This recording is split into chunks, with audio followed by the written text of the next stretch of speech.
What's up mga kadudes vlog? Di atod mi sa dampingan mga kadudes vlog. Naglingaw-lingaw mi gipanagsar ning tibok na mong kinabuhi. For this video guys, og kauban pod nako ang akong pamilya og ang pamilya pod sa akong misis. Kay panagsara man mao nagbanding-banding mi diri sa dagat. Shout out pod gay ko sa akong kauban diri nga content creator nga si Kapordoy og si Jom TV Vlog. Og ayaw mo kalimot nga i-follow ilahang page og i-subscribe ilang channel. Og gisugdan na namo among kanta-kanta mga kadudes vlog. Og dili na nato dugayon kaya nagpakita man ang gwapo.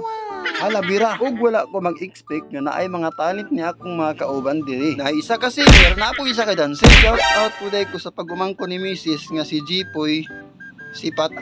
O gisugdan na daig sayo sa akong bayaw. Mauli na akong bayaw nga si Nicky. Gusto niya atbangan si Elias kaya natagak man si Elias, siya na lang daw kuno puli. Ug dili na ro gayon, hindi na ko tong video. Salamat kayo. Bye-bye.